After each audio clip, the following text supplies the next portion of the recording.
Now, not everyone with the last name Gracie won their challenge fight. And I remember having a challenge fight against a kung fu guy, and then he tried to grab my fucking groin, and it's like, no, now I'm gonna put my thumb in your fucking eye. I'm gonna say this about ecological approach. Is it true that you invented the gauntlet of the whipping of the belts from your time in the Marines? I'm pretty darn fucking sure that it was me. You invented the gauntlet? Yes. Do you regret it now? I've got a quick favor to ask. If you're enjoying the show, the best way to support us is by following us on whatever app you're using. This really helps the podcast grow, and it makes sure you don't miss out on the next episode. We appreciate your support. Back to the show. Welcome to the Partizan Podcast. I'm Ben.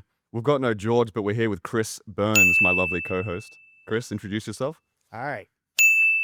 Perfect introduction. And we're here with Chris Haueter. You're a six. Is that how you pronounce it? I've it already. Chris Haueter. Haueter. Sorry, man. I don't know. Shut it, Haueter. I'm keeping this in. Chris Haueter. Yeah, that works. Okay. Works. Get yourself a genuine fan over here. You're a 6th degree black belt. I am. One of the Dirty Dozen. Yeah. One of the coolest names I've ever heard. So the Dirty Dozen is the first dozen American black belts. Is that correct? Yes, it is, and it is a cool name based on the movie with Lee Marvin, right? I don't even know who came up with it. I remember first hearing about it and thinking, oh, that's cool. I'm glad I'm the Dirty Dozen, right? And I don't think anyone really knows who is the Dirty Dozen, to tell you the truth. There's like 15 names that all claim they're the Dirty Dozen. I think I'm on that list. I don't know. You're on it now. If you're on a podcast and you say it, it's automatically the truth. There it is. As long as you have a microphone in front of you and a camera set up, yep, it's instantly the truth. So I'd love to know how you started training martial arts and jiu-jitsu.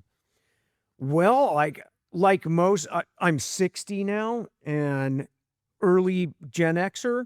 So I grew up in the shadow of late boomers. And anybody who knows anything about how generations change, was early Gen X. So I liked punk rock. One grade older than me was still into Led Zeppelin, right? That's just kind of how it was. And I grew up watching Kung Fu theater, Bruce Lee movies, The Octagon, all that kind of stuff, and wanted to be a martial artist. Like, had no interest in playing Little League or any of that stuff. Tried one year, didn't like the dad who was the coach. Thought I would want to play baseball because I saw a movie, The Bad News Bears, and it looked fun. It was nothing like The Bad News Bears. And wanted to do martial arts. There was one karate school in my area because my parents, that was back in the time when parents didn't drive you to things and there wasn't adult organized things all over the place. And it was adults only, the karate school, and I'd ride my bike there, and finally they let me in. And I was doing Shotokan karate, watching Kung Fu theater, wanting to do Jeet Kune Do. And then, this is the long version, obviously. So, high school starts, when was that? 79. I joined wrestling. Back then, people did not see wrestling as a martial art or a combat sport. It wasn't until UFC to where people realized it was a combat sport.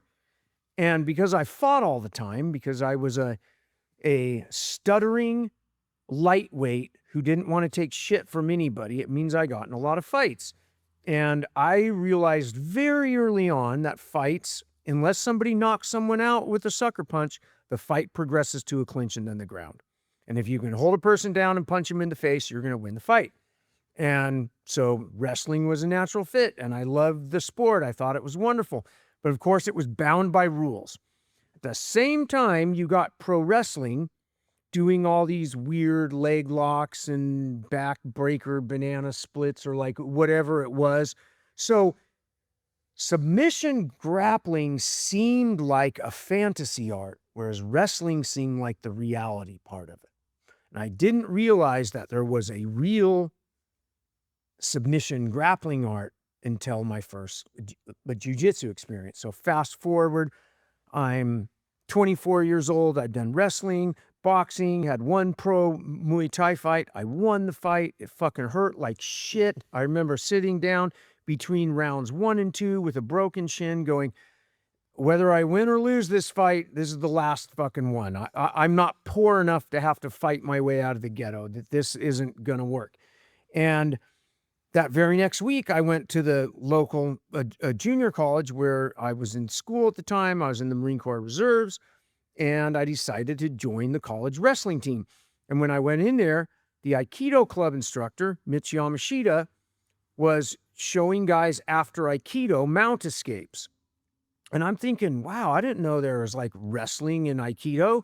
And I also, when I looked at that mount escape, I'm thinking that wouldn't work against a wrestler. And I'm kind of telling Mitch, I don't think that would work. Yeah, well, let's see if it'll work. And of course, I get rear naked choke. And I'm like, wow, I got to learn Aikido. And he's like, this isn't Aikido. This is Gracie Jiu-Jitsu. And I said, how do I learn this? Here's the guy's number. And it was Horian's number. I like literally almost raced home, called the number. Horian answered. And within 2 days, I had my first private with Hoist and was sold on it ever since. What year was this, your first lesson? 88. Yep. And like, I knew I had hit the gold mine. I knew beyond a shadow of doubt. I knew from the Aikido guy being able to do it to me. Now I'm with experts, and I'm with the family of experts, right? And I won't get all into the whole politics and family drama back then, but eventually when I was either a seasoned blue belt or a new purple belt, there was what I call the big split, where the family basically all split up. I was at Higgins' house when Rickson came over, and I could hear them talking in Portuguese and blah, blah, blah, you know, there's all that. They hugged each other, and Higgins said, we're on our own. Everybody's on their own now. And at one point, Horian sent somebody to clear Higgins' mats. I was prepaid at Horian's Academy, and I was doing privates and helping Higgin out. And I wanted to also drive up to Palisades with Rickson. Like, it was this like whole thing where a bunch of us were bummed that it was all a breaking up. But at the same time, I could see why it was breaking up, because it's kind of like that thing any school owner knows. Once you get a bunch of black belts, someone's going to peel off to do their own thing. And there's going to be resentments, especially if you're trying to control people. And I kind of don't try to control anybody in jiu-jitsu. I say, I don't care what the fuck you do. I don't care what you call it. I don't care how you want to rank it. I just like doing jiu-jitsu. Just to take you back, what was that first experience like walking into your first lesson or the first few months as you've just discovered this? The first one was a little scary because on the application, they ask you if you have any martial arts background. So, of course, I'm trying to make myself look really good. So I'm padding my resume. And I've had a pro Muay Thai fight, been doing this, this, and this. So then Hoist is like, are you here to challenge? And I'm like, no, my knees are shaking. I'm like, I'm not here to challenge. I'm already convinced. And no, are you sure? And I was like, no, okay, my friend. So so it was intimidating. And for a lot of guys back then, especially from other arts, their egos could not be set aside. They say, there's no way I'm going to let some other dude tell me my martial art sucks. And I was willing to say, I don't fucking care if you think my martial art sucks, because I'm 165 pounds and I know from fighting that size matters to the ounce. And if there's one martial art where size matters less, it's jiu-jitsu. Size still matters, but it matters less.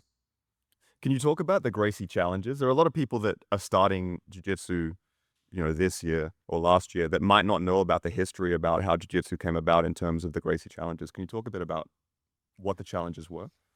Well, there's a lot of deep history in that, and I am no expert on the jiu-jitsu history or the Gracie factology, but I can tell you that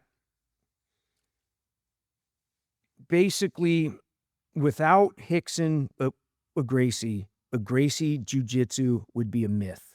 Rickson makes it a legend. Not that the other ones weren't tough and all had good fights and all won and lost and won more than they lost. Rickson's the one who made it a legend. And in a patriarchal honor culture, people are fighting for the alpha position.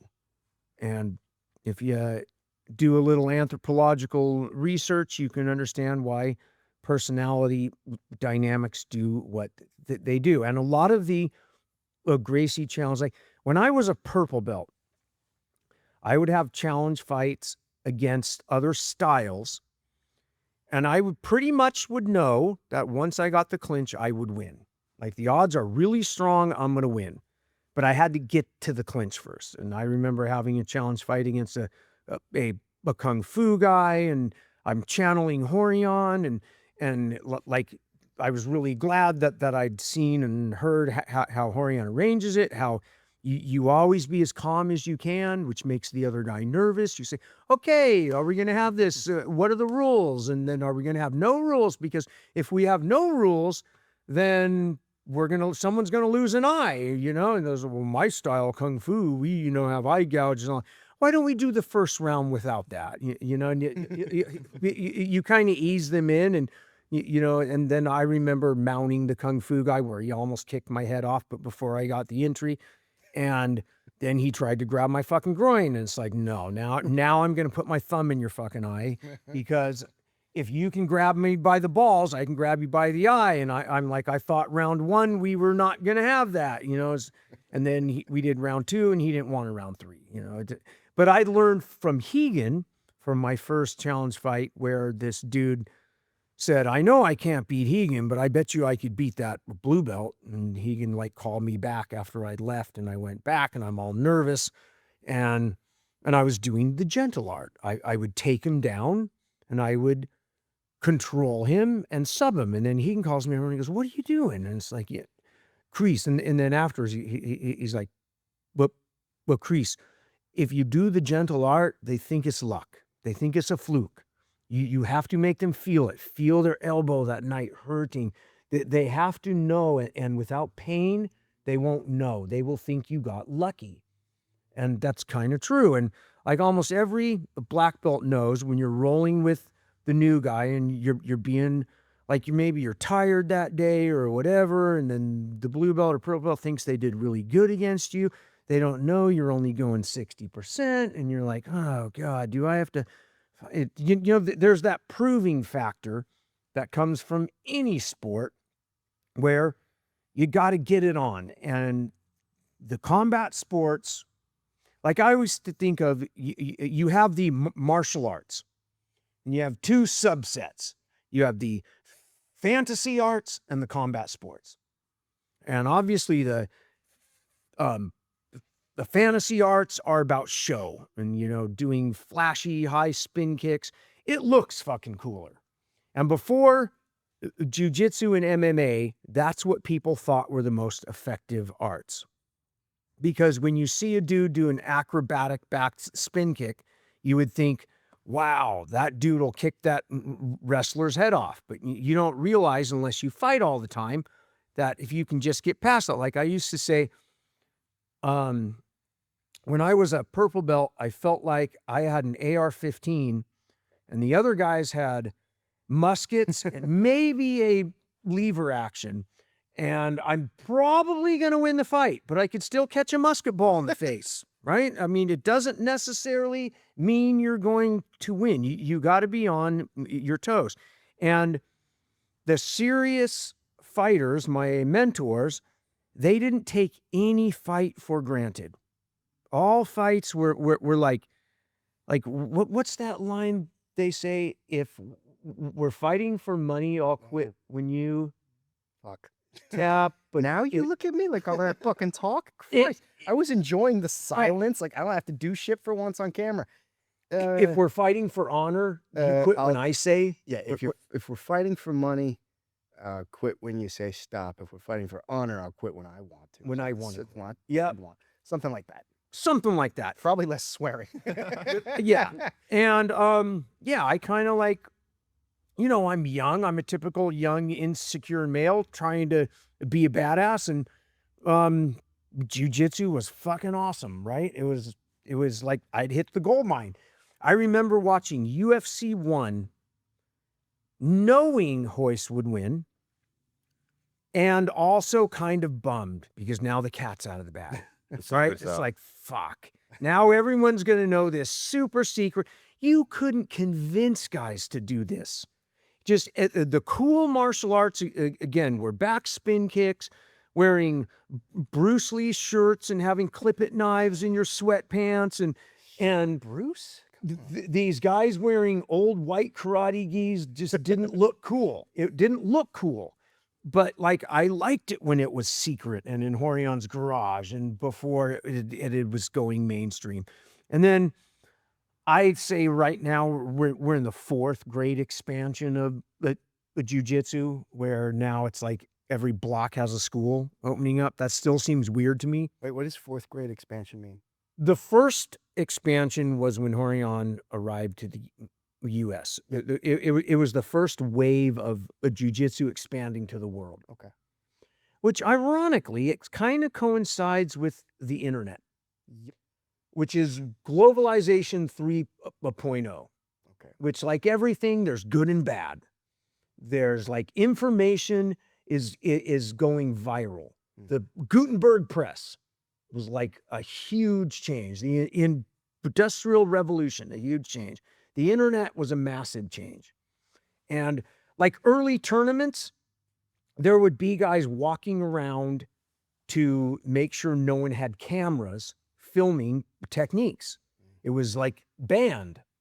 And then I remember when they could no longer stop it. And then YouTube comes online, then HD comes online, and suddenly everything's out there. Information is cheap and abundant, whereas information back then was rare. And jiu-jitsu was really this like rare secret. And you could feel within 5 seconds that the person knew something or didn't. You could just feel it. You'd be like, oh, this guy's fucked. You know, he has no way he's going to stick his arm out and try to grab my neck. And you just like, thank you.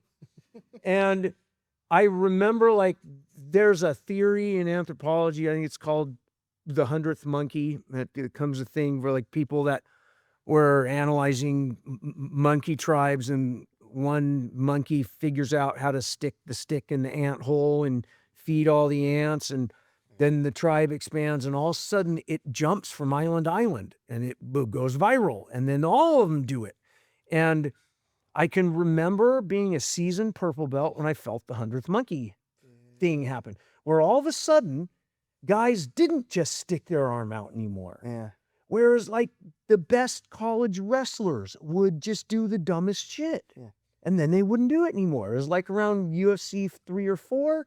And it meant your jiu-jitsu had to get better. Yeah. And jiu-jitsu got better. Like there's a lot of people who say, and you can even you hear me say sometimes, oh, old school jiu-jitsu is better. Like, yeah, old school jiu-jitsu adapted for modern times is better. But like guys like Rickson, Jean-Jacques Machado, they've never stopped learning jiu-jitsu. Yeah. They've never stopped modifying the game. Yeah.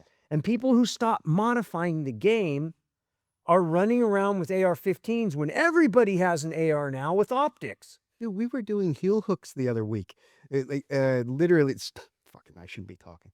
We were literally going over advanced heel hook shit. And we were talking about the exact same thing. Like, no, yeah, you got to watch out for this, and this now. Like, everybody's doing this kind of shit. Nobody's worried about this, and this. We need to do this. If you're going to stay up to date with this, fuck, man. If you are not rolling, if you're not sparring, and if you're not out there in the field, You got to you test don't it. know what Yep. the fuck anybody else is doing. So You if got to just test it. some fat fucking asshole standing around like, "Oh, just teach this one."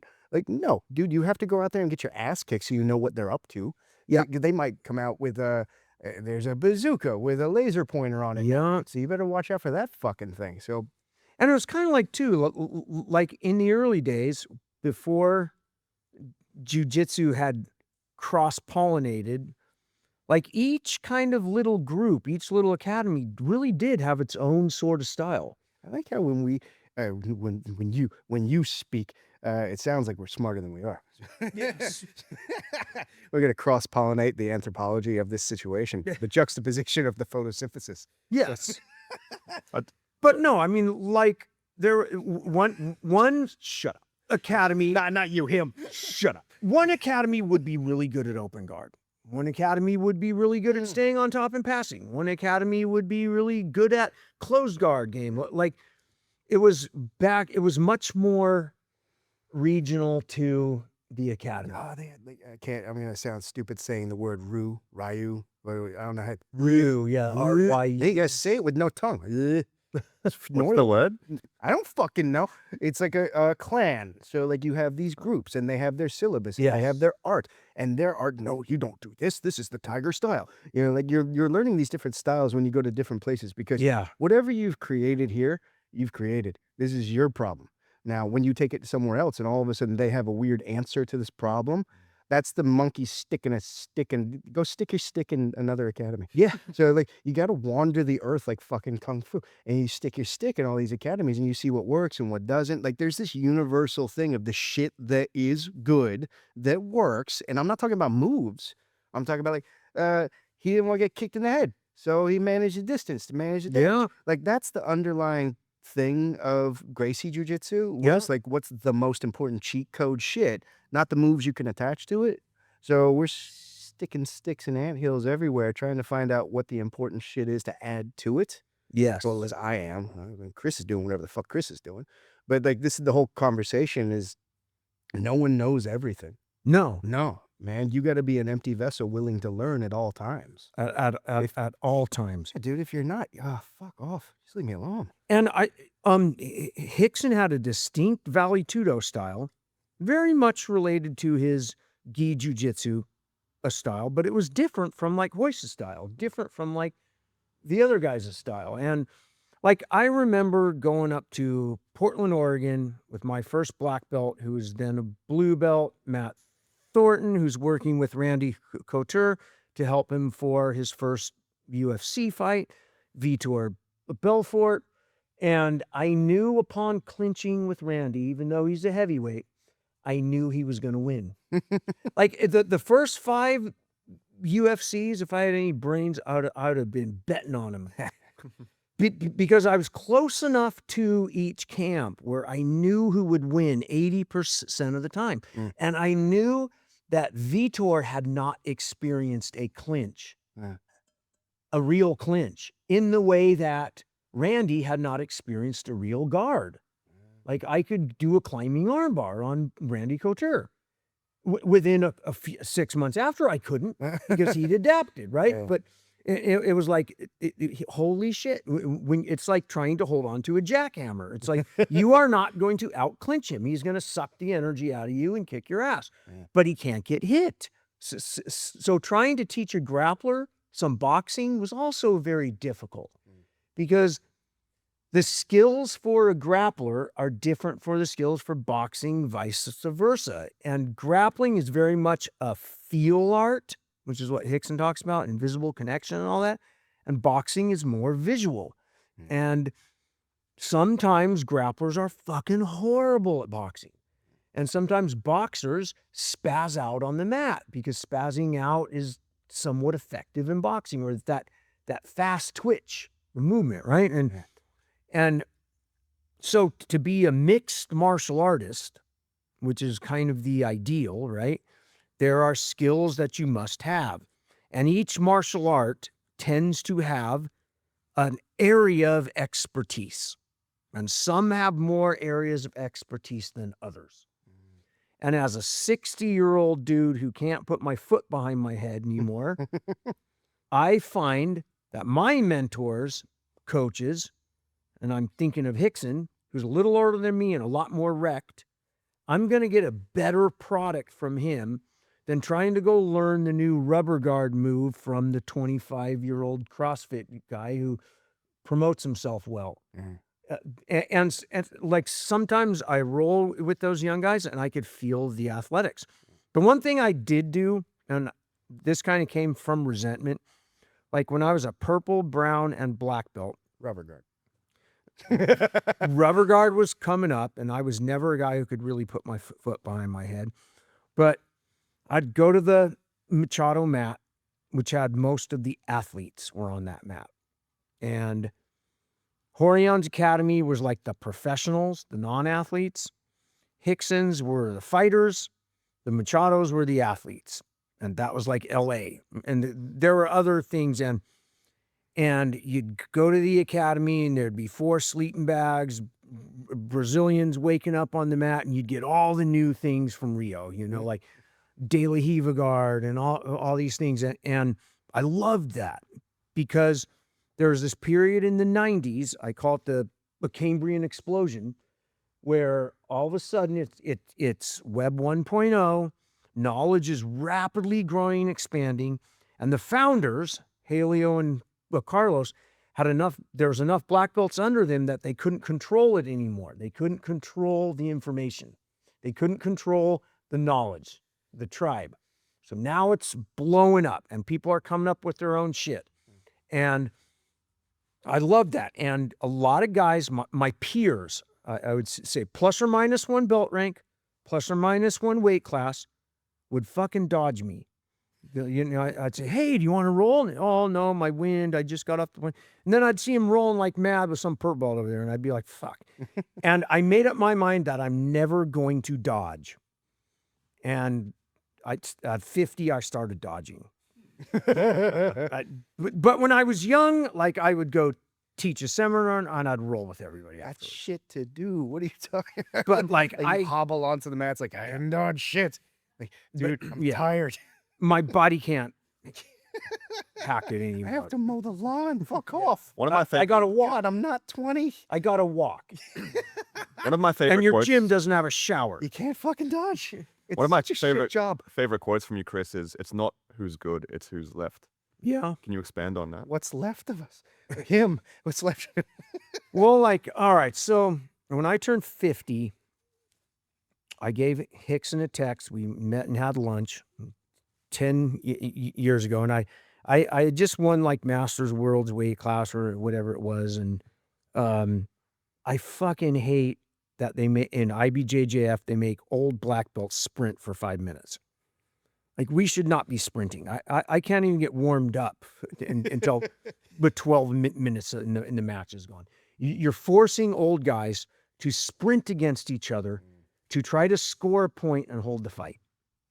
And like there's a street application to that game too. There's a law enforcement application. You're waiting for backup, be able to hold the guy until backup arrives. Like there's value in it. I'm not saying there's not street value in sport jiu-jitsu. I love sport jiu-jitsu. I fucking loved it for a while. It was fun as hell. But I kind of wanted somebody to tell me to fucking hang up the gloves and retire. And Rickson did. And it was kind of one of those things like I made up my mind there that something I would always say but didn't really do is like every time I promote someone, I always say begin all over again as if you're a white belt. And I'm like, okay, I'm going to start jiu-jitsu all over again.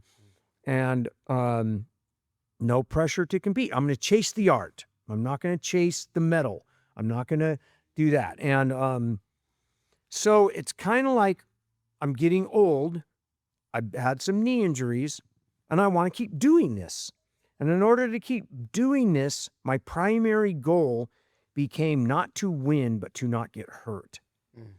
And then through that, I would still roll a lot, but I made up my mind that I'm rolling with anybody lower rank.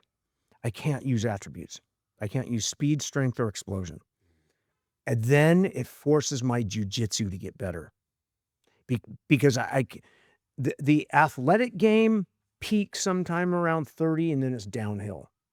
Your jiu-jitsu can grow forever. And so as my athletics and body decline, I want my jiu-jitsu to grow. And that's like what Rickson does. He constantly improves on the efficiency of his with jiu-jitsu. And I don't have 10 years to make all the mistakes. I don't want to do a bunch of dumb stuff only to find out in 9 years, oh, I could have done it the easy way, right? So it's like, it just changed, my perspective has changed.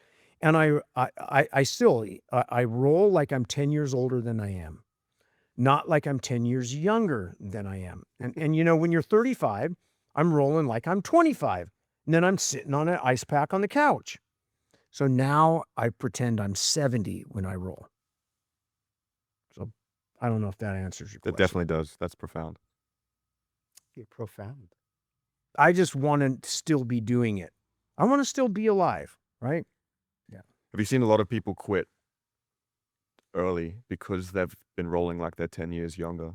I used to say I used to meet people all the time that when I'm like a black belt, between new black belt and stripes 3, they'd say, "Oh, I did jujitsu. God, I'm so bummed I quit. I quit at purple." I've never met anyone who's a black belt who says, "I wish I would have quit."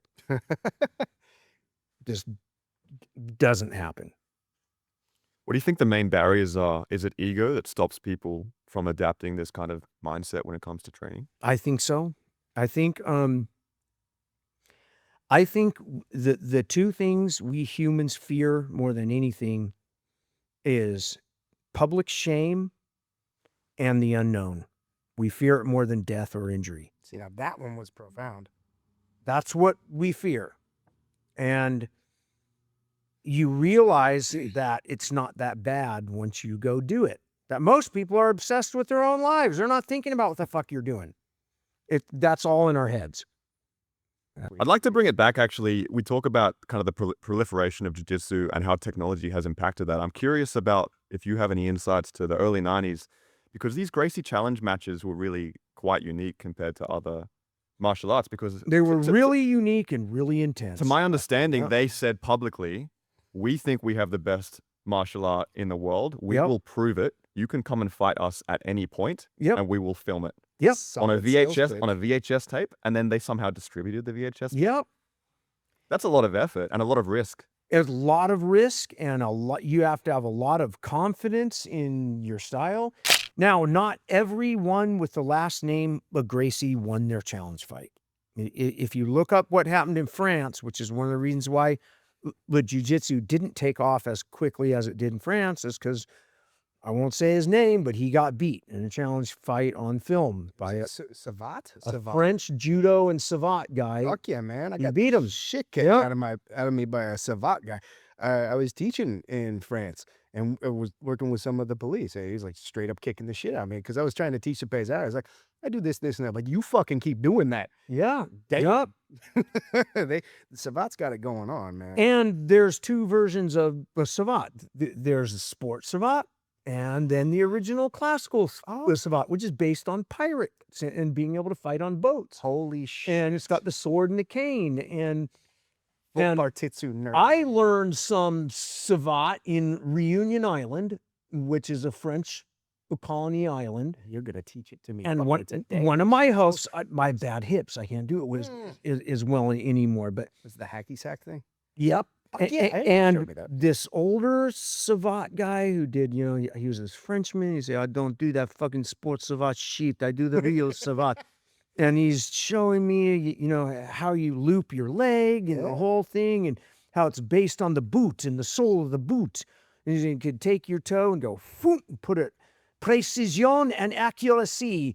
And he could kick you on any little fine point on your body, put that boot toe right there or the heel. Until hip surgery. And I'm like, holy fuck. That ain't an AR-15 against a musket. That's an AR-15 against a fucking machine gun, right? I'm not going to be able to clinch on that. And that was like a big eye-opener. And that was like probably around UFC 8 or 9 when I realized there were distinct differences of every style. Just like right now, there is clearly a no-gi sport style of jiu-jitsu. There's clearly a gi sport style of jiu-jitsu. There's clearly a self-defense classical style. There's clearly a Vale Tudo, the art of jiu-jitsu style. And for a while, a lot of us, me included, would say everything you do in gi should work no-gi, vice versa. I don't buy that at all anymore. It's like no-gi is slippery and requires impeccable timing. Gi is sticky and requires better calculus. Gi jiu-jitsu is like calculus with a calculator and more time. No-gi is like an algebra test, and you got to do it fast. They're both math, but they're different skill sets. And just because you could do algebra really fast without a calculator doesn't mean you could do advanced calculus, and vice versa. So as we age, The gi slows it down and makes it more complicated. And the more complicated for me, the better. And there was a period of time when I was younger when I loved no gi because I'm fucking fast and slippery. And then, like, it was like, I remember being like a brown belt because we weren't allowed to do no gi until you're supposed to be a black belt, but then they changed it to where you're a brown belt a little bit more. It's kind of, unless you're doing Valley Tudos, this kind of thing, like you had to learn the gi first. And I couldn't wait to take the gi off. I'm a wrestler. And I did realize how much more difficult it was for people to pass my guard when we were going no gi, because they can't grab hold of my pants and stick me to the mat and pass. Like, they can't hold my slippery leg, and it changes the game. I see why especially new people want to do no gi. One, you don't have to be an embarrassed white belt. You could instantly go buy the cool clothing and instantly look the part on your first day. Whereas your first day gi jiu-jitsu, you got to fucking humble yourself and put on a white belt. And you got to be a white belt for fucking ever, right? But I also understand, like, why people love no-gi jiu-jitsu. I was a wrestler. I love it. There's a lot more head and arm involved with no-gi. There is distinctly stuff that, so when I teach gi, I teach gi. When I teach no-gi, I teach no-gi, because they're different. Where do you see the future of both the sport and the martial art heading? Do you see a further delineation and separation between gi, no-gi, and jiu-jitsu and self-defense? Maybe in 20 years, when the next generation rebuilds the planet Earth, we might have a new evolution of the art. I remember thinking in the first month of COVID, but jiu-jitsu is an intimate art, and suddenly you can't do it anymore. And I was thinking, God, I could see how plagues in the past, like Greco-Roman wrestling in the ancient times and other things, I could see why without cameras, without connection, if you don't know that, a plague could wipe it out and you'd have to relearn the entire art again. And it takes generations to relearn with the art. We are standing on the shoulders of giants. And even the giants, like Rickson, will say he is standing on the shoulders of giants. And it goes back to Japan, right? So I used to say what we're doing today is of Japanese origin, Brazilian modified, American and Russian influence. That's what we're practicing right now. And if you go back and look at Gracie Jiu-Jitsu in Brazil in 1968 and Japanese Judo in 1968, they look almost the same. They're almost the same arts. It's going to be a full circle. It'll come back to the most efficient shit possible eventually. One day, someone's going to slip and punch the other guy, and then they're going to clinch. Yeah. It's the whole fucking point of the whole... I got a theory. Go for it. So I remember back in my day, when Barambolos kind of started, and that was the thing that was happening. Everyone was wearing gis, and they were wrapping the lapel around a lapel, and it just had to be this complicated fucking shit show of having to untie a lapel before you could tie a lapel to do another lapel thing. The Gordian knot. Exactly. And then eventually somebody took the top off. It was like, fuck this. So, and then there was also that huge amount of space afforded because of this open guard. Yes. So gi created this whole open guard thing. Yeah. And the lack of striking made it fine. That's because right. You're not getting kicked in the Yes. You're doing spider guard and you're doing lasso And guard. it enabled growth in areas that would have never happened if someone's punching you in the face. All right. So that's where it enabled. Yes. So nature abhors a vacuum. Yeah. There's a giant fucking empty space and we're going to fill it with some goofy shit. Now, you put some rules and context around it so you can't kick him in the dick through spider guard. So we can totally do spider guard now. Now, to cover the distance to manage the damage, leg locks became even bigger a thing. Yeah. Because that giant space between these two people that didn't stay on the same level got filled. Good. Yeah. That's the best part about the sport, is where you can start to focus on the fucking giant empty space, the void that no one's paying attention to. Someone's going to go in there and just take advantage of it. And you're going to go, fuck, I really got to get better at leg lock defense. And it even depends on the specific venue's rules. Yep. Right? Yeah. Rules change. Like, one of the things I say all the time, environment is stronger than will. And the man-made rules alter the environment. And then we adapt to the environment.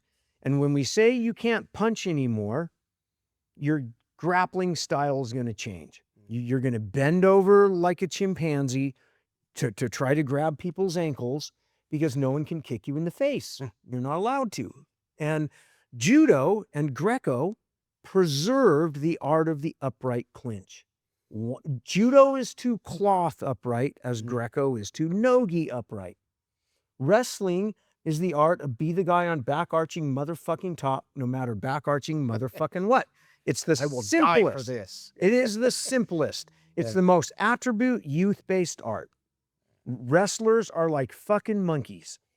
And some of the toughest jiu-jitsu guys that I've ever rolled with, where I've been fucking madly humbled as an older jiu-jitsu guy, is rolling with some Brazilian world champions. I won't say any names, where I feel like I'm grappling a chimpanzee who's been doing this since they're 3 years old with jiu-jitsu downloaded in their brain. It's like, I can't beat this. Their legs are like arms. They can get to my back, even if my posture's really good. They just swing over there the way a monkey swings around a branch. And I remember even asking Rickson about it, and he was a little curious too, and is like, you know, I mean, this is what you do, and like, but there is a thing that, like in Western boxing and Western wrestling, everybody knows the champion, but not the trainer. In martial arts, everybody worships the trainer. Like it's the pyramid. We walk in and we bow to the master before us. And in a boxing gym, you don't bow to the fucking coach. He's your coach because he knows how to teach you how to box. Doesn't mean he knows how to box. He knows how to teach you how to box. But we have this thing in martial arts where the master has to also be the toughest guy on the mat. And that is a cultural remnant that I personally don't I prescribe much more. I'm a fucking Western American who wrestled and boxed. So I like the boxing gym model blended with the classical hierarchical model. Because I don't think either one is bad or good. They're just different. I'd love to know how you structure the training room for your own students. What's a priority for them? I want to hear this one. Just because I've been in his training room. I'd love to know about it. It's like a Fuddruckers. What's a Fuddruckers? It's a very distinctly American thing. You'll have to explain it to me, Chris. No. Okay. I fucking love the way they do their thing at his place. That's what I come from. I come from go in, rounds. Let's do some rounds. Go in. You got a question? I'll answer your question. Let's do this. As opposed to like the kind of thing that I do, which is the polar fucking opposite of what he does, which is weird because that's why I'm sitting in this room with you, because I'm an adult and I like things that you don't like and you like things that I don't like, and we can still talk. Yep. Which is a hard thing to come by in jiu-jitsu. Yep. Heads up, because you're going to find nothing but people that hate you for not liking the color blue. That is my color and you have to like my color. So you're in preschool at all times with people that want to hurt you to prove that they're tough. Yeah. The way that I teach is the classical Gracie University style, where I have you on a fucking line because I need to know where you are. The way that Chris teaches, like, come here. It's fucking awesome. And I love that. I respond to that. I've got students that don't respond to that. So I have to be able to... The way I teach is not good for lower belts. I will freely admit that. I'm the worst kids class instructor in the fucking world. Oh, fuck you. I got that beat. Can't fucking do it. Can't do it. Can't bring myself to babysit someone who's not interested. If you ain't interested in this shit, I ain't going to show you. That's like where I'm at. My seminar is taught totally different from the way I train guys in my garage. Like, because I'm here to entertain you and show you a bunch of shit and show you some things, and you're going to pick up one or two things that are going to work. $100 move. Yep. In the garage, we're just fucking trying to have a good time, and everybody's experimenting with shit and asking each other questions, and let's see if this works. And yeah, it's another vibe. Would you call that the ecological approach? You piece of shit. I'm going to say this about ecological approach. We've been doing ecological jiu-jitsu for fucking 40 years. Someone just came up and thought they figured something out. That's already been figured out. So you're training, you're in the garage, you're just scrapping. No. Well, they use constraint approach diplomacy to the juxtaposition of the photosynthesis. I want to know what it looks like. We're isolating things. We're figuring out what works with quarter resistance, half resistance, full resistance, realizing how the resistance curve changes the dynamic, where timing is involved, where control is involved. And again, the more I age, the more I'm after control. It's control, control, control until submission happens to squeeze out. Instead of chasing the submission to try to get it, right? It's like, no, I'm interested in controlling you, how to use the maximum amount of my weight. There's like, I have a whole philosophy that's just the philosophy because I like my rules of threes and all that. There's frame and flow and weight distribution. That's one of my threes. Patent pending. And if you just have flow, you're going to be like cooked spaghetti. You know, you're hard to lock, but it's what I call Nerf jiu-jitsu. I don't feel any fucking oomph. Gotcha. I don't feel weight, right? Then there's frame, which feels stiff. And if it's not metered with flow, then it is stiff. And then you distribute your weight. You figure out how to make your opponent carry your weight. And then, so whether you're on bottom or top, you should figure out how to distribute your weight in a way where you feel heavy. And when you get into Rickson's guard, even though he's on bottom, he feels fucking heavy. When you get into Hagen's guard, even though he's on bottom, he feels fucking heavy and suffocating. And that's the kind of jiu-jitsu I want. I used to always say all the time, I have heavyweight envy. And then people say, no, you need to roll like a lightweight, use your speed and all that. I don't want to fucking use my speed. I want to fucking use my weight distribution. I want to use stickiness. So then, like I say, I thought I couldn't wait to take off the gi. And then I found that I love the fucking gi because it slows it down. So it was frame, flow, and photosynthesis. Photosynthesis is an entirely different process that a flora uses, whereas fauna is animals and flora is I enjoy plants. using my deciduous canopy to counteract the juxtaposition of the dichotomy. Back to pajama wrestling. That sounds good. It's just one thing I do always say when I teach, like, so when people are new at this, it's kind of like eating. They think they want to try everything. Like, oh boy, can you show me that armbar? Can you show me this mouse cape? Can you show me this? Right?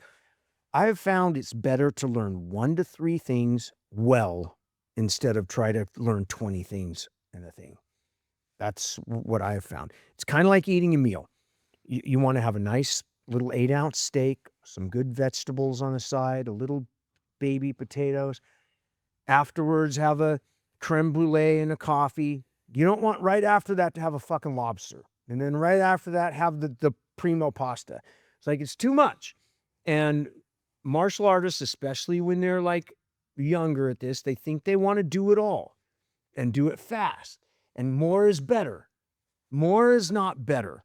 Quality is better. You're the king of metaphor.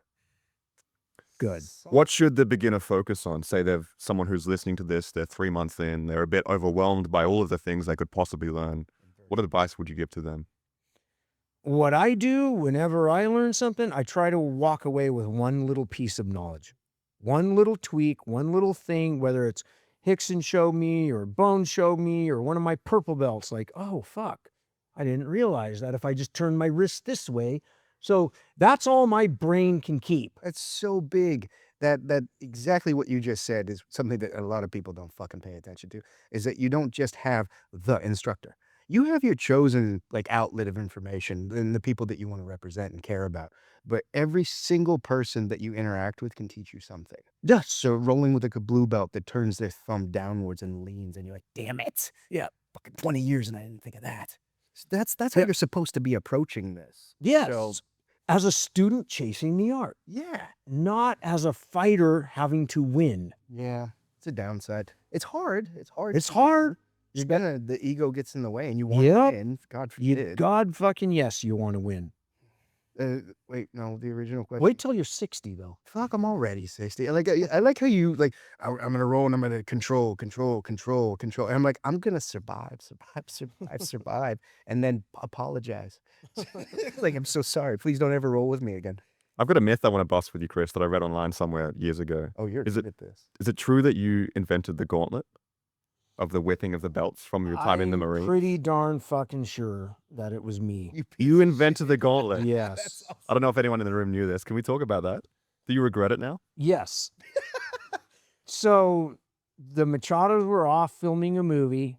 This was back when some people had cell phones, but most people didn't. And we couldn't get a hold of them, and we'd promoted a couple of guys, and we wanted to give them a rite of passage. And there's a bunch of us young, new black belts. And I said, why don't we run them through a whipping gauntlet? We fucking did that. And then the Brazilians picked it up. I had no idea. And they liked it. And all of a sudden, within a year, it was fucking viral. And then it got brutal. And then one of my first black belts was doing it. And people were like putting their belts in icy hot, and like it got absolutely cruel. And I remember thinking, God, I wish I would have never fucking started that. No, all right. So there's two sides to this, because there's a version of me that genuinely respects that. It's like putting your hand in the glove full of bullet ants.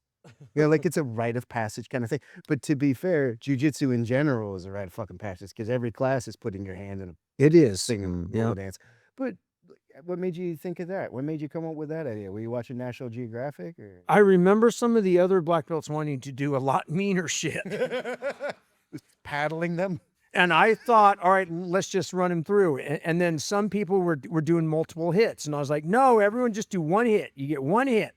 You line up, wrap a gi around your head, and go through. And everyone gets a body shot. The shit I don't know about you, I could put in the Grand Canyon. It's something I would decade, never I never do thought- in my later stages. I would do it much more respectfully and with class promotions. And yeah, Fucking A, man. Good to know. Jesus. A lot of people still love the gauntlet. A lot of people A still lot of people still love it. And I mean, I think like obviously everything's a spectrum, and hazing is a spectrum. It's a rite of passage, right? And All right. and I like that. the problem is when it gets out of hand.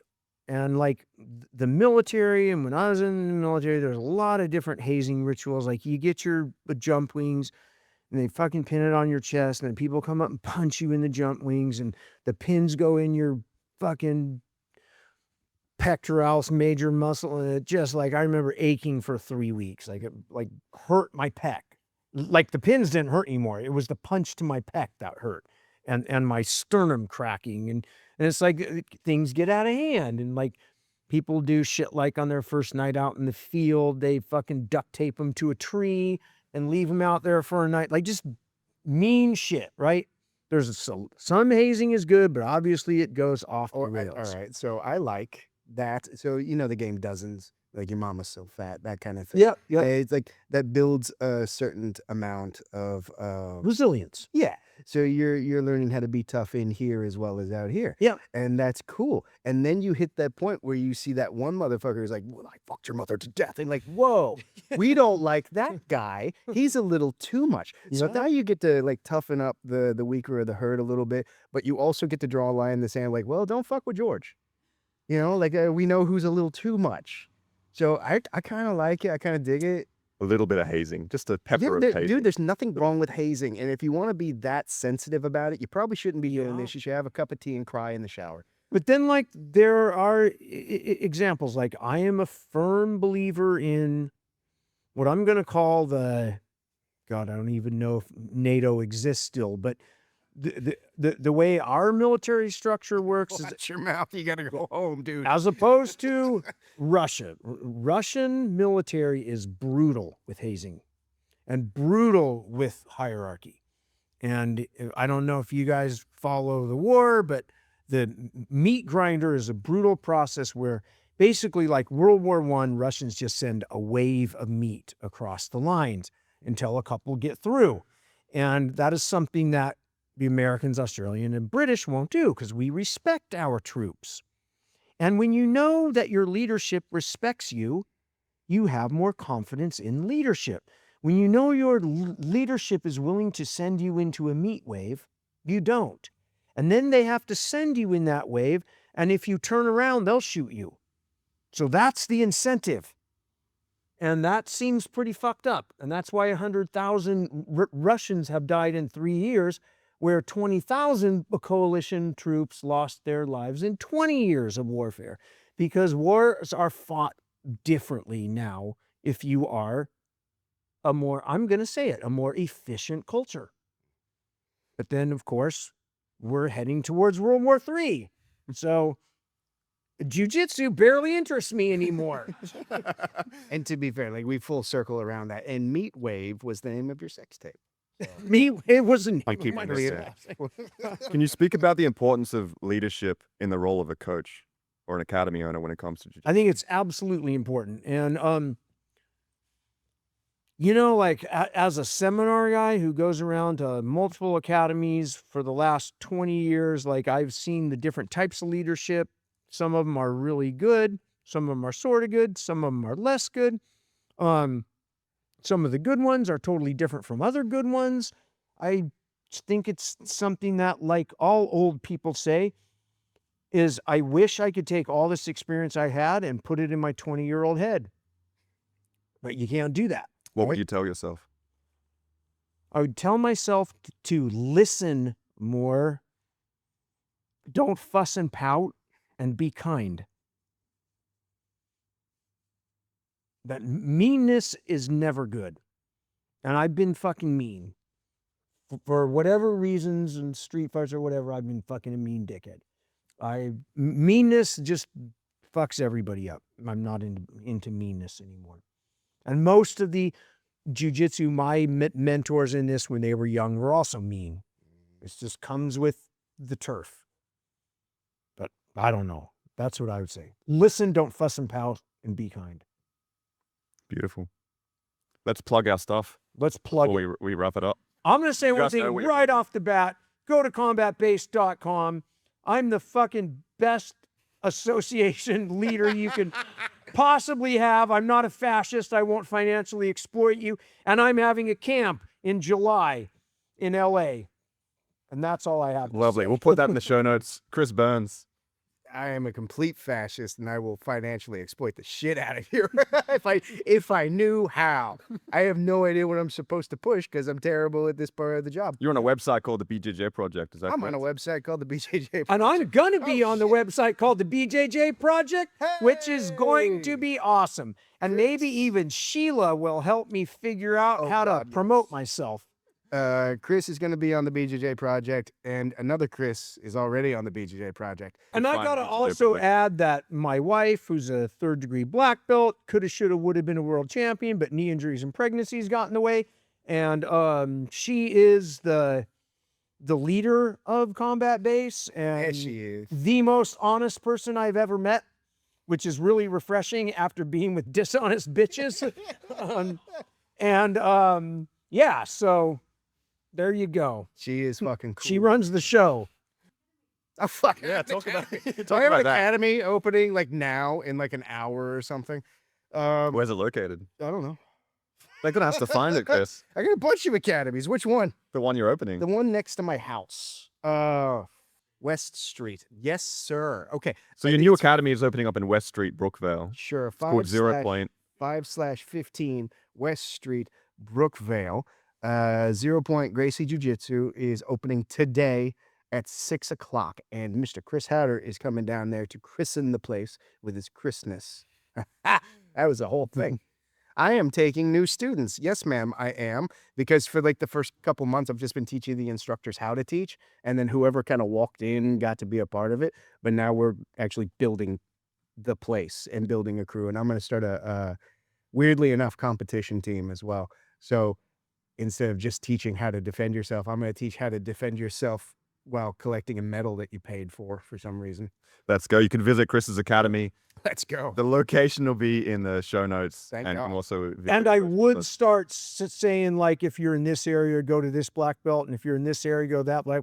But I've got like 98 black belts, and I'd forget people, and then I'd be a dickhead. So I'm not going to say anything anymore. Okay. Like, comment, subscribe. Yeah, like, Peace. comment, and subscribe. Like, comment, and subscribe.